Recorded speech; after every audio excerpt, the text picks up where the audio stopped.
En la última sesión que tuvimos, hablábamos sobre las cualidades imprescindibles para un discípulo y hablábamos de que debía tener carácter, o sea, lo que él es, un fuerte carácter interior, un carácter más predispuesto a dar que a recibir, ¿verdad?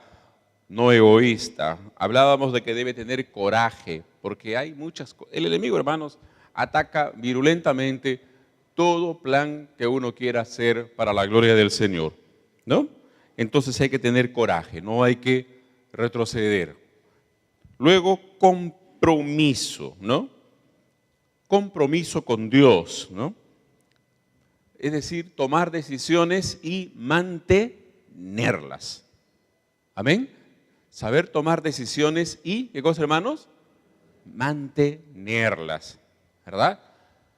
Y también hablábamos de que es necesaria la confesión, y mejor cuando los demás lo escuchan, porque los compromisos personales a veces pueden tener cierta, bueno, uno puede darse puede darse una salida, ¿verdad?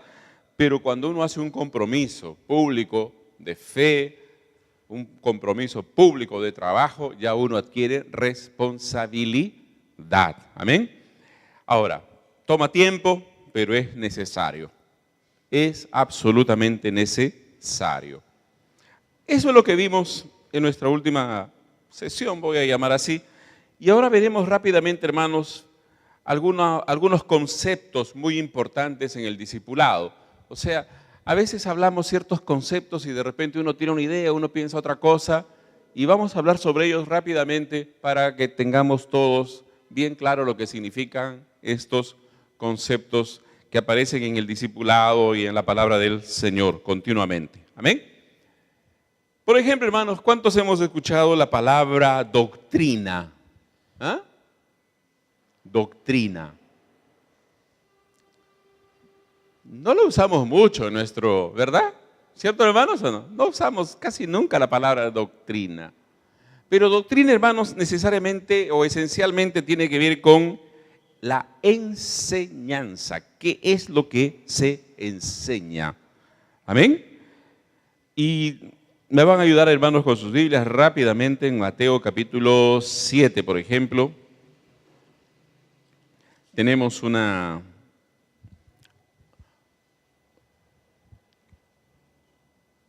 ejemplo sobre esto. Mateo 7, 28 y 29. Y cuando terminó Jesús estas palabras, la gente se admiraba de su doctrina, porque les enseñaba como quien tiene autoridad y no como los escribas. Doctrina. ¿Qué había pasado? El capítulo 5, el capítulo 6 y el capítulo 7 de Mateo nos habla acerca de qué, hermanos. ¿De qué? El sermón del monte. Comienza con las bienaventuranzas, prosigue con los juramentos, todo lo que el Señor establece son los principios del reino. Algunos los llaman las leyes del reino. ¿Está bien? En el sermón del monte. Eso configura, hermanos, entonces lo que había que obedecer. Entonces, hermanos, el propósito cuando se da doctrina es guiar a la obediencia a la palabra de Dios. ¿Perfecto? Guiar a la obediencia a la palabra de Dios. Doctrina. Doctrina. Amén. Uno puede dar, por ejemplo, hermanos, ciertos consejos que la persona los puede tomar o no. ¿Ya? No sé qué podría yo decirles. A ver, un ejemplo rapidito. Supongamos que un hermano pide consejo. A veces esto es uno de los... para mí este es uno de los consejos más difíciles que dar, porque lo que está en la palabra es fácil, ¿no? Relativamente fácil. O sea, uno sabe lo que tiene que decir conforme a la palabra, ¿no? Pero, por ejemplo, viene un hermano y dice así: pastor, no sé si poner un negocio o no poner un negocio. Difícil, ¿no? ¿Cierto, hermanos, o no? Es difícil. Para mí es muy difícil. Yo tomo mucho cuidado cuando hay este tipo de consejos, porque imagínense, ¿no?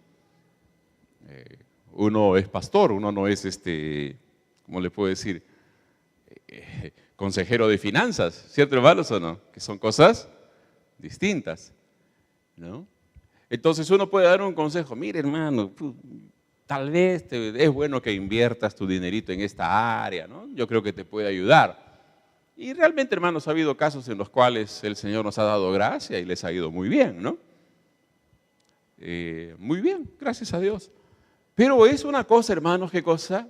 De consejo tal vez, ¿no? Es algo que la persona lo puede tomar o no también. ¿No es verdad? Pero doctrina es distinto, porque en doctrina ya uno enseña lo que la persona sí tiene que hacer, porque es conforme a la palabra de Dios. ¿Captan la diferencia, hermanos? ¿Ah? Doctrina. Ahora, también, hermanos, hay otra palabrita, amonestación. Otra palabrita que de repente no escuchamos mucho, ¿no? Los futboleros sí saben, ¿no? Lo amonestó, le puso tarjeta amarilla, dicen, ¿no? Pero eso nada tiene que ver con la palabra amonestación de la Biblia. Esencialmente, hermanos, la amonestación es esto. Mira, si sigues así, la Biblia dice que todo va a terminar de esta manera, no va a terminar bien. O sea, la amonestación muestra a la persona los resultados problemáticos que trae la desobediencia. Amén. Pongamos un caso, típico caso. Viene un joven y dice, pastor, me quiero casar. Qué bueno, hermano, qué gusto, finalmente. Pero pastor, no es creyente. ¿Qué? ¿Qué? ¿No es creyente? Bueno, lamento tener que decirte, pero la Biblia dice que eso es yugo desigual y eso va a terminar muy mal. ¿Captan lo que es amonestación, hermanos? Amén, hermanos. Un ejemplo bien simple. Ustedes cuando tengan la separata, hermanos, les ruego que lean cada versículo que se presente, porque usted ya tiene que estudiarlo más profundamente. Hay otra palabra, exhortación. ¿Cuántos han escuchado la palabra exhortación, hermanos? ¿Ah? Normalmente, ¿cómo identifican ustedes la palabra exhortación? Palo, ¿no? ¿No? La exhortación fue ay, hermano, la palabra de exhortación fue muy dura ese día. Incorrecto. Es incorrecto. Como les contaba, hermanos, de un hermano en una de nuestras congregaciones, fundador, escuchado, ¿no? Cada vez que le daban el micrófono, hermanos, era palo para arriba, palo para abajo. Así que ya era terrible, ¿no? Y todavía decía, yo tengo el don de la exhortación, decía, ¿no? Hasta que hubo que enseñarle que eso no era así. Exhortación, hermanos, en realidad es una palabra de ánimo a que alguien tome una determinada conducta. Una palabra de ánimo a que alguien tome una determinada, ¿qué cosa, hermanos? Conducta. ¿Ya? Tome una conducta, o sea, tome una determinación. Es cuando usted le va a decir a su discípulo, mire, hermano, ya llegó la hora en que tú tienes que dar el siguiente paso. Yo te he estado enseñando, yo te he estado ayudando, pero ahora tú tienes que discipular a otros. Por ejemplo, ¿me entiende, hermano? Ya le está enseñando a tomar le está animando a tomar una determinada conducta, ¿no? Puede ser un ejemplo, pero naturalmente, hermanos, hay muchísimo más, ¿no? También, hermanos, tenemos la palabra consolación. Oh, hermanos, en la Biblia hay mucho sobre la palabra consolación. Es exactamente sobre qué tiene que ver, hermanos. Ánimo para superar las pruebas que se están enfrentando, ¿no? Aquí hay que tener cuidado, hermanos. Usted tiene que ser muy cuidadoso siempre. Vamos a suponer que un creyente está pasando por una situación difícil, está pasando por un problema, algún problema. Y en vez de ir a consolar, usted va, supongamos este caso, ¿ya? Supongamos un caso así. Usted a una persona le amonestó, le dijo así, mira, si tú sigues este camino, Hermano, más adelante te esperan problemas. No está bien lo que estás haciendo. Pero igual, la persona no te escucha, sigue y sucede lo que tú le dijiste. ¿Está bien o no? Se metió en problemas. ¿Y usted qué hace? Yo le dije. Pobre persona, está pagando el precio de su desobediencia y usted va y le dice, yo te dije. ¿Qué le parece, hermano? ¿Ah? Usted sale orgulloso que usted dijo. ¿Es correcto? A pesar de todo, usted tiene que ir con una palabra de consolación. Amén, hermano. Una palabra de, mira, esto va a pasar, ¿no? Dios está contigo. Nosotros vimos un caso, hermanos.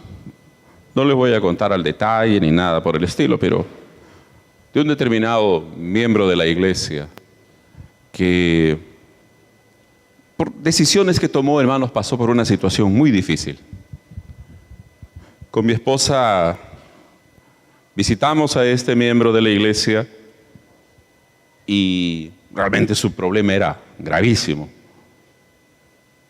Y dijo, pero yo no le quiero contar ese problema a nadie, nos dijo. ¿Saben por qué? Porque muchos hermanos me dijeron, esto va a pasar. Lo que estoy viviendo me dijeron que me iba a pasar. Y me dijo así, y lo que hoy menos quiero escuchar es que me digan, te dijimos, te avisamos. ¿Me entiende, hermano, o no? Hermano, ya es suficiente con que esa persona se dio cuenta que usted no estaba hablando en broma, que usted le estaba hablando con amor. Suficiente. ¿Cierto, hermanos, o no? Ahora usted vaya con una palabra de aliento, consuela y dile que Dios es misericordioso y puede levantarlo. Amén. Disertación, otra palabra, hermanos, que es enseñanza por medio de conversaciones. Se dialoga, ahí donde hay diálogo bien dirigido se aprende mucho. Reprensión, ahí es una palabrita así un poco más dura, ¿no? La reprensión, esto es reprender a alguien, hermanos, pero con pruebas ya convincentes. Hay momentos, hermanos, en los cuales hay que reprender al discípulo. Y si usted es discípulo, va a ser reprendido también. Pero una cosa, hermanos, siempre hágalo con un espíritu de oración. Nunca reprenda a nadie en la carne, porque usted lo único que va a conseguir es un enemigo. ¿Me entendió? Usted va a conseguir un enemigo, pero si usted va y dice, bueno, hermano, a esta hora no tengo que animarte, no tengo que felicitarte, tengo que reprenderte. Segundo lugar, hágalo solos o con un testigo confiable. ¿Me entiende, hermano, o no? Hay esto y hay esto. ¿Qué está pasando? Con pruebas, no es algo que me dijeron, tal vez, yo creo, no. Reprender, hermanos, en base a que yo creo o que yo pienso o lo que me parece, no tiene sentido. No, la reprensión tiene que ser, mire, hermano, ha pasado esto, tú has hecho esto y has hecho esto. ¿Me entiende, hermano, o no? Ahí la reprensión es distinta. Pero hoy, oye, me están contando, me han dicho, y por aquí, por allá, eso no es reprensión. Eso es muy bajo, eso es un poco de chisme. Yo creo, hermanos, que tiene que haber un trato con el discípulo. Una de las cosas más, el trato más claro que debe haber con el discípulo, hermanos, es esto. Mira, lo que tenga que decírtelo, te lo voy a decir.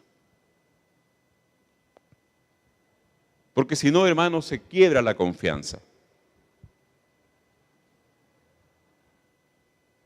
¿Ya? Entonces, hermanos, hay, por ejemplo, en la Biblia casos de reprensión.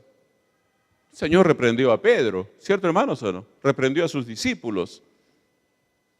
Pero un caso muy fuerte es cuando Pablo reprende a Pedro.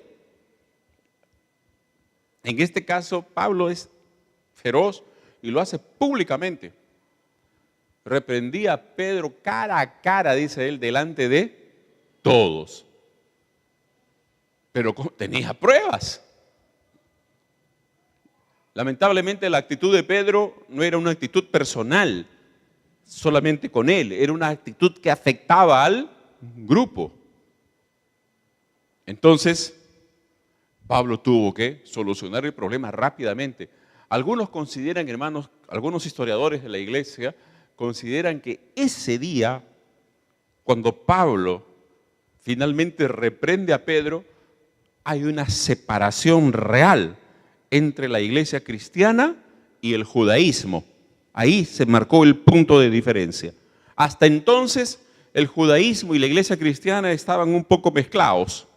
¿Está bien o no? Dentro de la iglesia habían creyentes que todavía seguían con ciertos ritos del pacto antiguo, ¿verdad? Hasta ese momento, ese día Pablo pasó la espada, dijo, no, hasta acá llegó. El judaísmo es una cosa pasada y ahora el evangelio de Jesucristo es lo nuevo que Dios ha establecido. ¿Me entienden, hermanos? Fue en ese momento de reprensión. Entonces, hermanos, repito, reprensión siempre en un espíritu de oración y personalmente, a menos, hermanos, que ya sea una cuestión que afecte al grupo, ¿no? Que afecte al grupo. Pongamos, hermano, alguien que comience a enseñar una falsa doctrina públicamente. ¿Uno qué tiene que hacer, hermano? ¿Ah? Si alguien quiere enseñar una cosa falsa acá, apago el micrófono y le digo, ¿sabe qué? No, dame el micrófono, eso no acepto acá. Tengo que hacerlo públicamente. ¿Sí o no? ¿Ah? Entonces, hermanos, avancemos. La instrucción es otra palabra importante, es instruir a alguien, ¿no? Enseñarle algo a alguien. Esto es básicamente, hermanos, con el método del discipulado. ¿Está bien? ¿Cómo discipular? Con doctrina, con amonestación, exhortación, consolación, reprensión, instrucción. Pero palabras para el discípulo, necesarias que debe conocer un discípulo. Por ejemplo, hermanos, hay discípulos que no conocen lo que es iglesia, ¿no? Imagínate un nuevo creyente. Hasta muchos creyentes antiguos, ¿qué concepto tienen de la palabra iglesia? ¿Ah? ¿Qué concepto tienen las personas qué piensan las personas tradicionalmente cuando se habla la palabra iglesia? ¿Qué piensan, hermanos? ¿Qué piensan? Piensan en un edificio, ¿cierto, hermanos, o no? ¿Ah? Nosotros mismos, ¿de dónde vamos? Voy a la iglesia, ¿no? Voy a la iglesia. Sin embargo, hermanos, la verdad es que iglesia es mucho más. La iglesia es todo, formada por todos aquellos hombres, mujeres que comparten una misma fe, ¿no? Compartimos la misma fe, somos hijos de Dios, somos la iglesia del Señor Jesucristo. Otra palabra importante para el discípulo que comience a entender es la palabra o la frase dones espirituales. Dones espirituales. ¿Qué son los dones espirituales, hermano? Ya por hablar de dones espirituales es hablar de un curso más adelante. ¿Está bien, hermanos, o no? Es hablar de un curso. Pero es aquella capacidad sobrenatural dada por el Espíritu Santo. ¿Para qué, hermanos? Para edificación de la iglesia. Edificar a la iglesia. Es decir, la edificación espiritual del pueblo de Dios. Amén. Porque de repente vamos a pensar, los dones espirituales son para construir templos. No. Los dones espirituales es para edificar, llevar a la madurez a la iglesia. Esto es, a los creyentes. ¿Perfecto, hermanos? Amén, hermanos. Bien, gloria a Dios. Ministerio. ¿Qué cosa es ministerio? Una palabra que también se usa bastante. ¿Ah? Repito, hermanos. Por ejemplo, gente que va al ministerio de la música, ¿no? Tienen que tener, hermanos, un poco de talento para ello. ¿No es verdad, hermanos, o no? ¿O no, hermanos? ¿Ah? Claro. Es lógico. Hay ministerios, por ejemplo, hermanos, de la enseñanza, un ministerio muy importante en la iglesia, ¿no? Pero hermanos, no todos son maestros, no todos. Supongamos, hermanos, un caso es muy interesante esto, hermanos. Un evangelista, ¿ya? Tiene un don de parte del Señor, su servicio es ganar almas, esto es su pasión, su mente está enfocada en eso. La sabiduría que Dios le da es para eso, pero ponle a enseñar.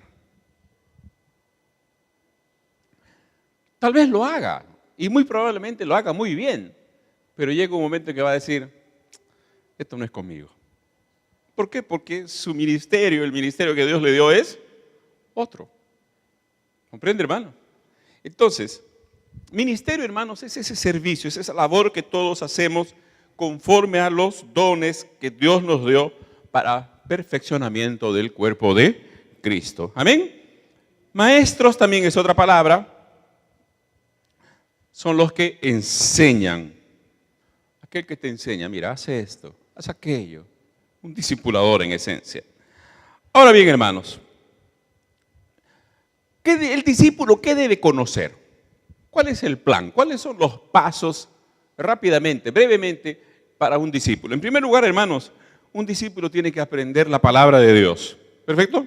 Primero, tiene que comenzar desde un principio de su caminata espiritual a conocer la palabra del Señor. Esto es muy importante, hermanos. Muy importante. ¿No?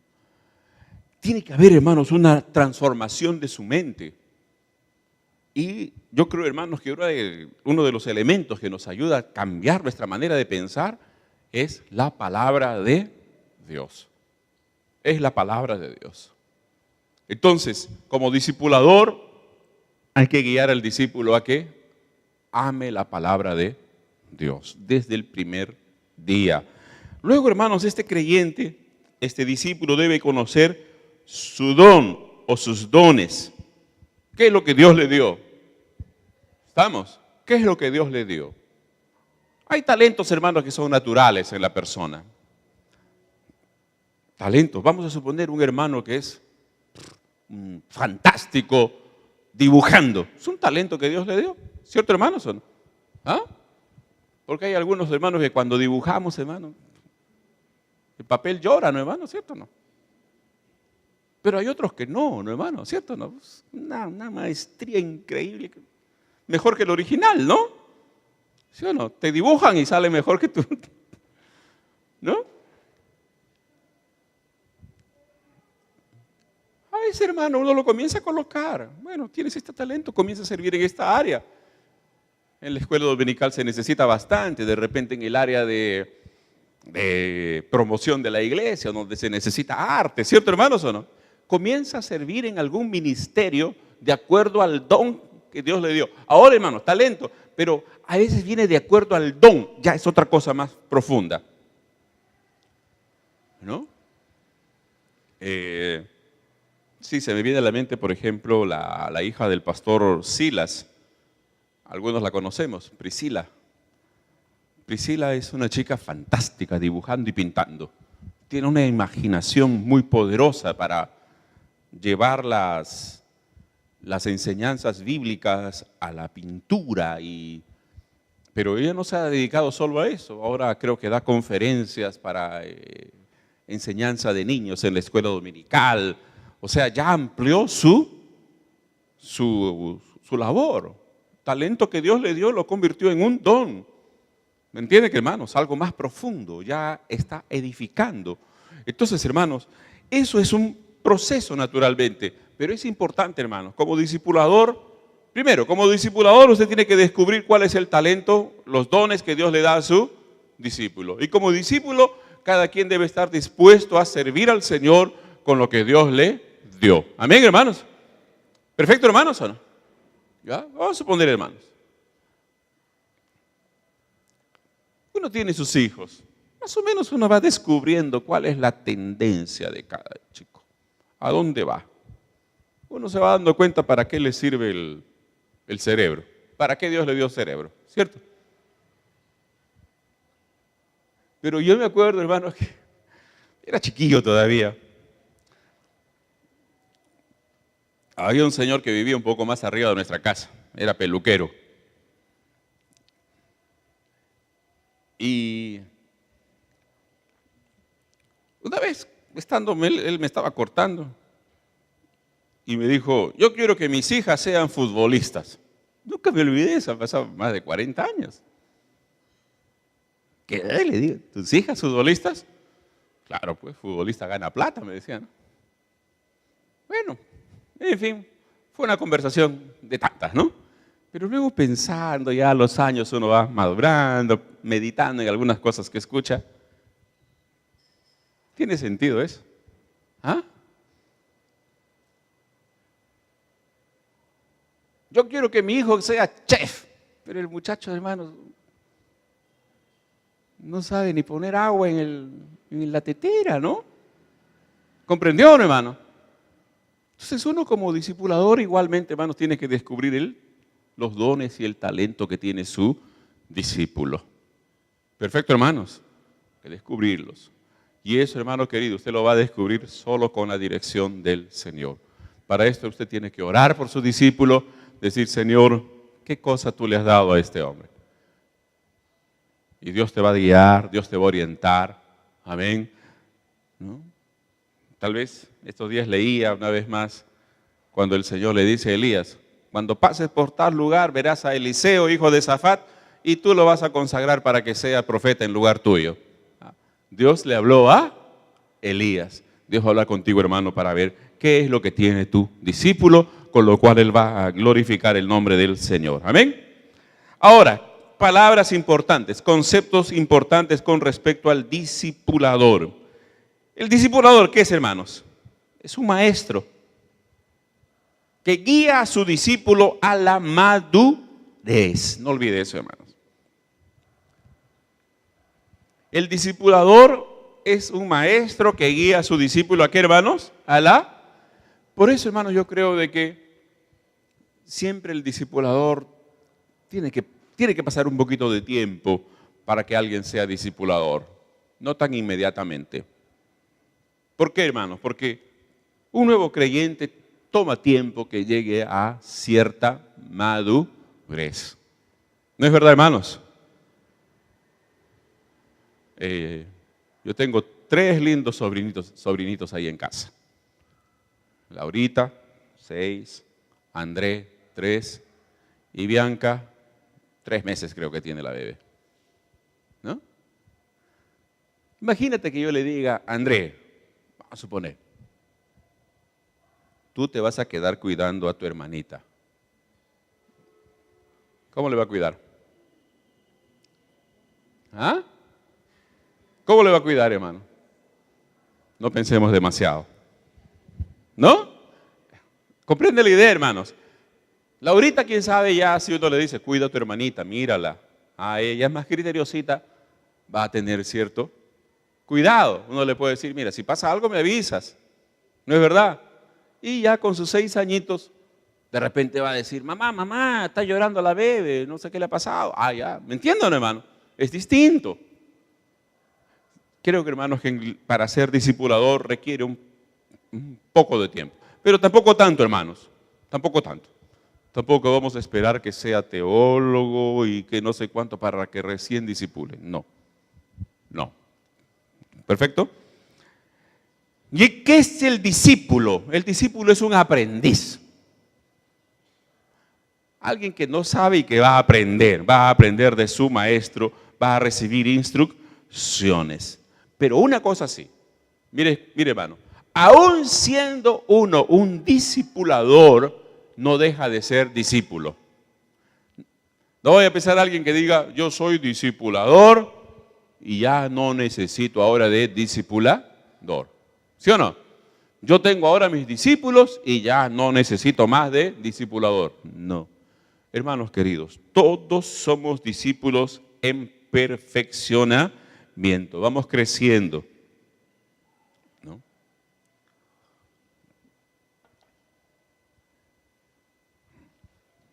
Nadie puede decir, hermanos, ya no necesito aprender más. Ya lo sé todo. ¿Mm? ¿Qué les parece, hermano? Ya lo sé todo.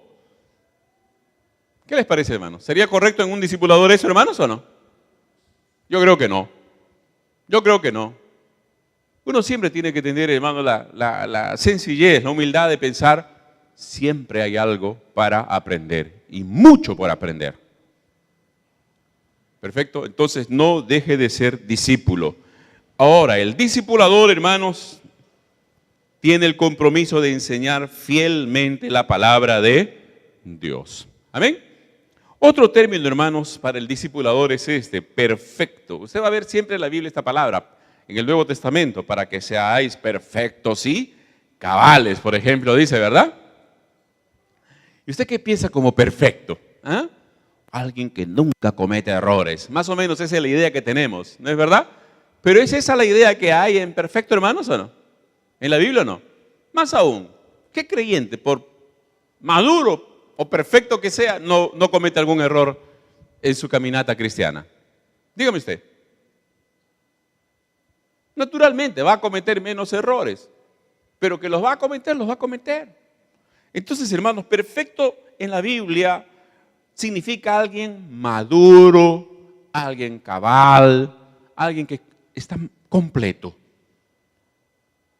Alguien que ya pasó las etapas iniciales, alguien que ya adquirió fe, alguien que ya adquirió más sabiduría, alguien que ya adquirió más comprensión de la palabra, alguien que su carácter ya ha sido bastante transformado. O sea, toda una serie de cosas, ¿cierto, hermanos? Dejó las cosas de niño y ha progresado espiritualmente. A esto la Biblia le llama perfecto. Perfecto también, hermanos, en la Biblia se le llama a la integridad. ¿Está bien? Sed pues vosotros perfecto, así como vuestro Padre que está en los cielos es perfecto. Ahí básicamente está hablando de integridad. O sea, ese creyente es creyente en todo sitio. Ese creyente lleva una vida conforme a la palabra del Señor.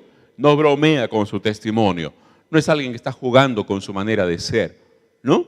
No es un creyente acá, menos creyente allá y nada de creyente en otro lugar. No, es íntegro, es completo. Entonces, hermanos, esto es con respecto al discipulador. Ahora, hay algunos errores que el discipulador debe evitar. Primero, considerar a su discípulo como alguien inferior. Considerar a su discípulo como alguien inferior, considerar al discípulo como alguien de su propiedad y descartar al discípulo cuando el discípulo no responde como él espera. Tres cosas, ¿no? Considerarlo inferior, ¿qué más? Considerarlo su propiedad o descartarlo.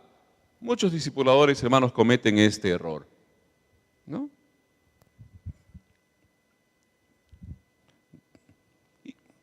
Yo soy más que tú, ¿no? ¿Cierto o no? ¿No? Hubo un caso, hermano, de un obrero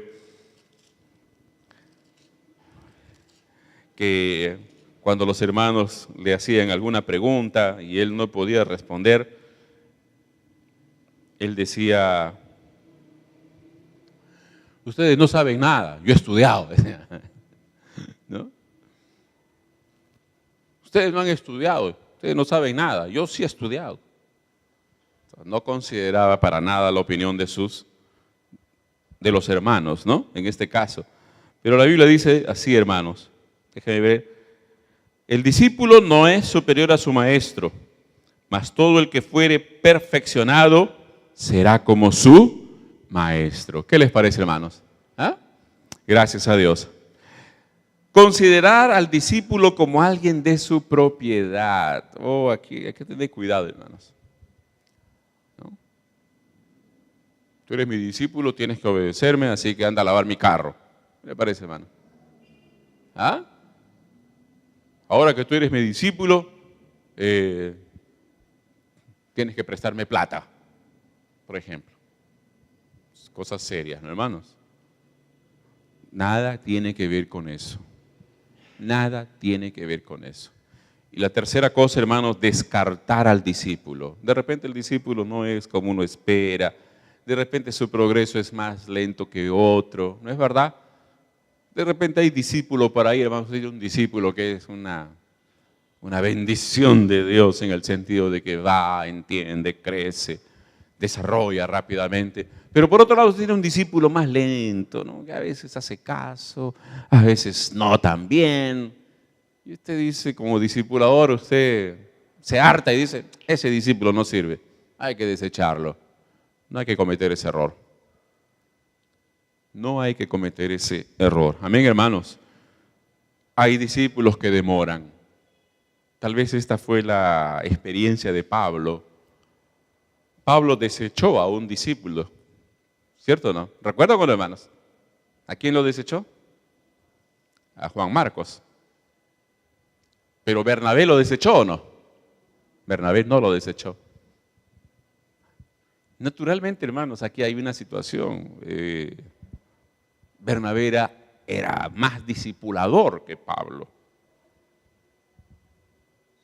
Bernabé entendía mejor que Pablo el concepto del discipulado. Pablo era más maestro, era más una fiera en cuanto a mirar la iglesia, la organización, qué sé yo, hermano. Son visiones distintas que Dios le va dando a cada creyente. Y dice la Biblia, hermanos, que hubo hasta pelea entre ellos, ¿verdad, hermano? La Biblia dice así, fíjense ustedes, el punto al cual llegaron, dos santos hombres de Dios discutieron. Y la Biblia es tan hermosa, hermanos, que no esconde los errores de las personas. ¿Sí o no? No esconde los errores de las personas. No dice que Pablo era un ángel que nunca cometía errores, ahí está un error. Y Bernabé también. Tal es así que Pablo tomó a Silas, se mandó mandar por otro lugar. Bernabé tomó a Juan Marcos y se fue a Chipre, dice la Biblia, ¿no? Años más tarde, Pablo dice, tráelo a Marcos, porque me es útil para el ministerio. Yo creo, hermanos, que Pablo en algún momento tuvo que reconocer, wow, Bernabé tenía razón. Bernabé tenía razón. ¿Cierto, hermano? Bernabé tenía razón. Ahora este Marcos es un tremendo hombre de Dios. Bueno, lo necesito. Seguramente ahí Pablo tuvo que agachar un poquito la cabeza y decirle, Marco, yo fui muy duro contigo, Marco, pero fallé, me equivoqué y te pido perdón, pero te necesito en el ministerio. Eran creyentes, ¿cierto, hermanos o no? Eran creyentes. Entonces, hermano, no deseche a nadie. Amén, hermano, ¿no? Amén. Al menos que la persona sea obstinada, no quiere obedecer, no le interesa el discipulado, no quiere saber nada, usted póngalo en las manos del Señor. Amén. Ahora, como discipulador, hermano, usted no está obligado a producir cantidad, pero sí tenga buena calidad en su trabajo, porque la buena calidad produce cantidad. Yo me recuerdo, hermanos, que estaba conversando con un amigo al respecto del trabajo de células y discipulado uno a uno. Eduardo, hermano Eduardo, y me dijo, nosotros en mi iglesia, me dijo, allá en Amazonas, en Brasil, aplicamos este modelo del crecimiento de células, al discipulado uno a uno, y me dijo, es fantástico, me dijo, qué maravilla, es una bendición muy grande. Pero comenzaron a suceder ciertas cosas que no tenían razón de ser. Tal es así, me dijo, que nosotros comenzamos con una célula, o sea, la célula se multiplicó, dice él, y yo quedé con una célula de nuevos creyentes. Entonces vino mi discipulador y me dijo, tienes 3 meses para multiplicar. Yo le dije, pero estos son nuevos creyentes, recién han conocido al Señor, todavía ni se bautizan. No hay nada. No, tienes 3 meses para multiplicar, porque si no es una célula cancerígena. Mire usted. Porque si no, tu célula es una célula cancerígena. ¿Qué le estaba obligando, hermanos, a producir? Cantidad, en serie. Pero como hemos visto, hermanos, el discipulado no es un trabajo en serie. El discipulado no es un trabajo al montón, ¿correcto? El discipulado no es una venta al por mayor. El discipulado es trabajo artesanal, uno por uno. ¿Amén? Entonces, hermanos, en la práctica, conozca bien el plan de Dios revelado en la Biblia. Conozca bien lo que es la salvación, la justificación, etcétera, etcétera.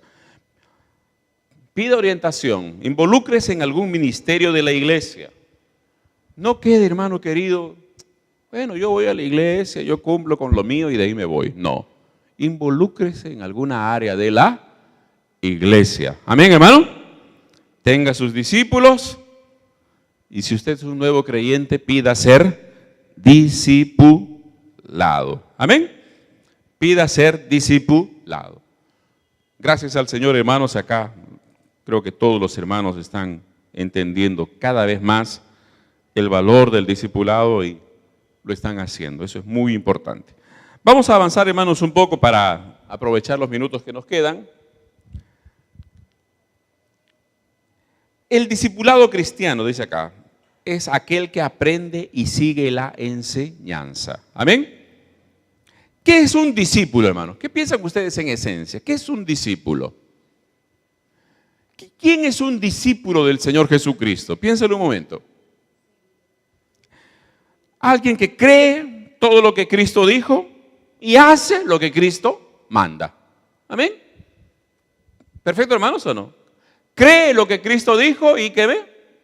Y hace lo que el Señor manda. Y el Señor fue claro con esto, ¿cierto, hermanos, o no? El Señor dijo, vosotros sois mis discípulos, ¿qué cosa? Si ustedes hacen lo que les mando. El Señor fue taxativo, fue claro. El Señor no andó en bromas. El Señor les dijo, la cosa es así. Y les dijo, ustedes quieren ser mis discípulos, ok, tomen su cruz cada día, vengan en pos de mí y sígame, niéguese a sí mismo y sígame. Fue el Señor muy honesto con ellos.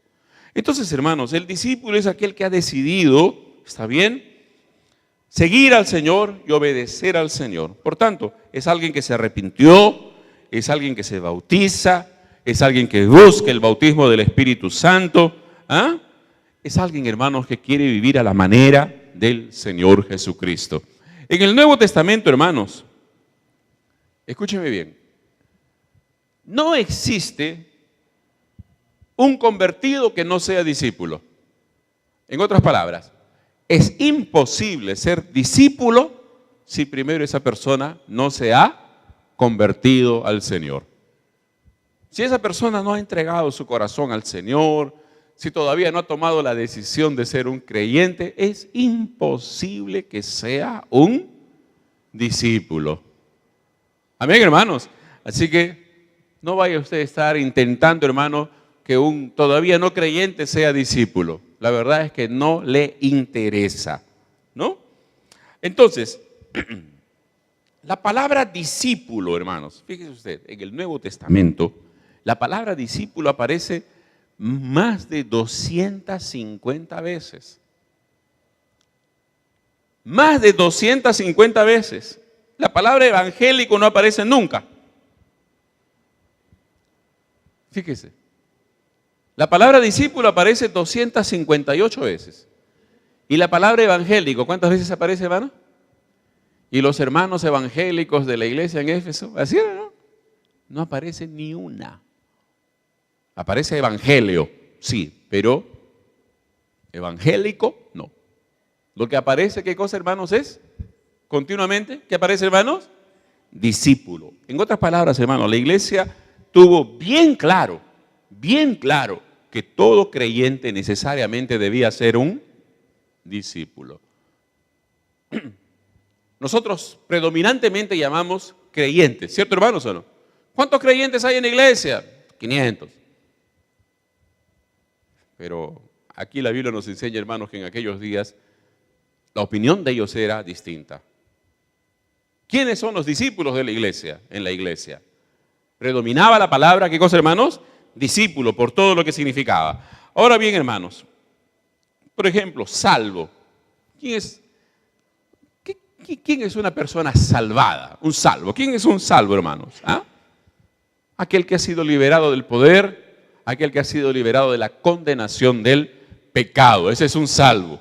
Convertido, aquel que ha sido cambiado en su actitud, en su mentalidad. Convertido. Creyente, naturalmente, aquel que cree en Jesucristo tal como enseña la palabra de Dios. Miren, hermanos, si alguien dice que es convertido, pero no obedece al Señor, hermano, esa persona en realidad todavía no se ha convertido realmente. No se ha convertido.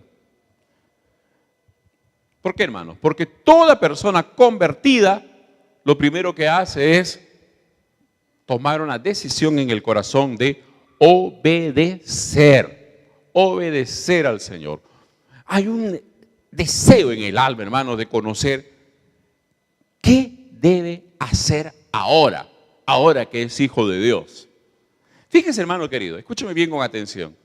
Toda persona que realmente se convirtió al Señor, toda persona que entregó su vida al Señor, toda persona que pidió perdón por sus pecados y bueno, gracias Señor, tú me has perdonado, cree que es salva en el corazón, inmediatamente con ello viene, oh, ¿y ahora qué tengo que hacer para obedecer al Señor?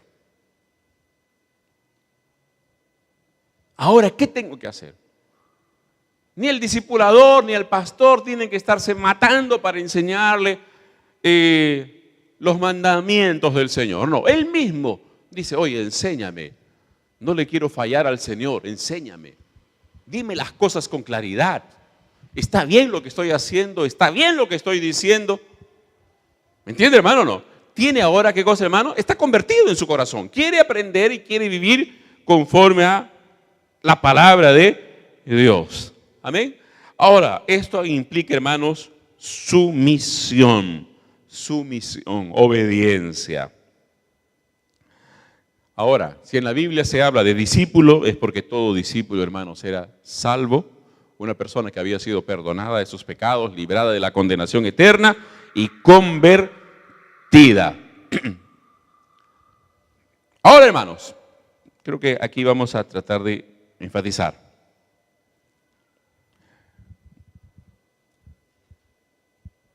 Dos amigos, imagínate dos amigos, ¿ya?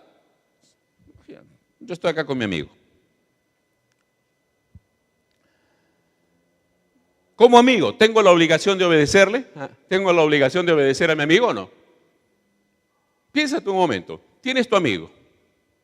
Está tu amigo a tu lado, están dos amigas ahí. ¿Quién de ustedes está obligada en obedecer a la otra amiga? ¿Hay alguna obligación o no? No, ¿cierto, hermanos, o no? ¿Por qué? Porque la relación es una relación de amistad, no es una relación de obediencia. ¿No es verdad? Pero en cuanto al Señor, hermanos, ¿cuál es nuestra relación primaria? Si Él es Señor y yo soy acá siervo, ¿cuál es la relación? Obediencia. Y como siervo, ¿qué tenemos que hacer, hermanos? Decirle, no, Señor, no estoy de acuerdo. ¿Ah? ¿O tenemos que tener toda la disposición para obedecer? ¿Ah? Pero luego el Señor dice, ya no os llamaré siervos, sino que os llamaré, ¿qué dice, hermanos? Amigos. Pero hay una cosa, primero es el señorío de Cristo y luego es la amistad de Cristo. ¿Está bien, hermanos? Primero es nuestra obediencia. El Señor dice, ya no les voy a llamar siervos, los voy a llamar amigos. Tácitamente uno entiende de que ellos eran sus siervos. Pero ahora el Señor prefería llamarlos como amigos sin que dejen de ser siervos. Qué bonito, hermanos, es cuando un siervo es amigo de su Señor. ¿No es verdad, hermanos? Primero, hermanos, es la obediencia y luego viene la amistad. Amén. A ver, hermanos. Tenemos 2 minutos para avanzar en este punto.